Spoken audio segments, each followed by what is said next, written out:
Pengangkatan honorer sebagai P3K 2024 alami kendala besar. Kemendikbud, golongan P1 jangan banyak berharap.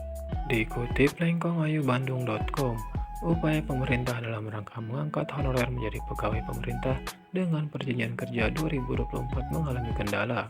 Kendala penuntasan persoalan tenaga honorer tersebut tidak hanya terkait kuota yang terbatas, namun juga soal kesiapan anggaran dari pemerintah daerah. Dampak dari hal ini adalah nasib honorer prioritas 1 atau P1. Terkatung-katung mereka merupakan peserta yang lulus seleksi P3K 2021 namun belum mendapatkan formasi. Menurut Ketua Umum Forum Guru Honorer Negeri Lulusan Passing Grade seluruh Indonesia, Hetty Kusrianingsih, menyatakan bahwa sebagai besar P1 belum mendapatkan kepastian dari pemerintah daerah terkait pengangkatan menjadi P3K. Adapun pemerintah pusat sebenarnya telah menjanjikan P1 akan diselesaikan pada tahun 2024. Hetty mendapatkan laporan dari guru honorer yang lulus PG. Mereka sudah mendekati Pemda masing-masing, namun ia memprediksi P1 tidak akan tuntas tahun ini. Ia mencontohkan di Provinsi Banten dan Kabupaten Lampung Selatan. Provinsi Lampung, pada daerah tersebut sampai saat ini belum ada tanda-tanda positif untuk menyelesaikan guru P1. Tak hanya itu, pengurus forum telah mengupayakan pendekatan baik persuasif maupun aksi turun ke jalan, tetapi hasilnya masih nihil. Pemda beralasan hal tersebut dikarenakan keterbatasan anggaran, sehingga mereka tidak punya dana untuk mengangkat P1 menjadi P3K.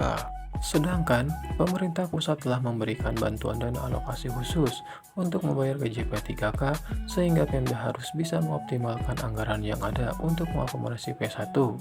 Hetty memaparkan bahwa keadaan seperti di Banten dan Lampung Selatan juga dialami oleh tenaga honorer di daerah lain. Sehingga dengan adanya perpanjangan waktu usulan kebutuhan CPNS 2024 dan P3K hingga 9 Februari, ia pesimis bahwa hal tersebut bisa membalikkan situasi. Ia berpendapat bahwa keadaan di daerah akan berubah jika pusat mau turun tangan dalam hal ini anggaran. Selain itu, Pemda hanya mengeluhkan anggaran, namun Pemda juga sebaiknya memberikan penguatan kepada daerah. Jika tidak, sebanyak 12.276 honorer P1 yang tersisa nasibnya tidak bisa berubah. Ia juga berharap pernyataan Dirjen Guru Tenaga Kependidikan Kemendikbudristek Nenuk Suryani bahwa 12.276 P1 akan diselesaikan dalam P3K 2024 bisa terwujud. Menurutnya, Dirjen Nenuk dikenal serius dalam memperjuangkan guru honorer menjadi ASN P3K. Akan tetapi ia juga sadar bahwa pengangkatan P1 menjadi P3K 2024 tidak mudah. Banyak faktor yang harus dipertimbangkan termasuk tersediaan informasi, anggaran, dan kebijakan daerah. Sehingga ia menghimbau untuk para honorer agar menyiapkan mental dan tidak berharap terlalu banyak.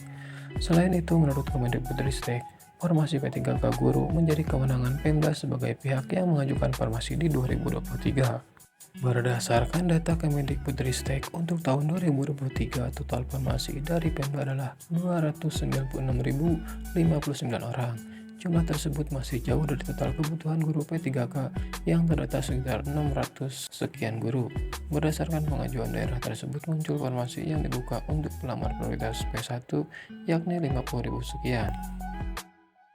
Hal itu dibenarkan oleh Suryani. Ia mengakui bahwa setelah seleksi guru P3K 2022 masih tersisa 62.000 sekian guru yang masuk kategori pelamar P1 dan belum mendapatkan formasi.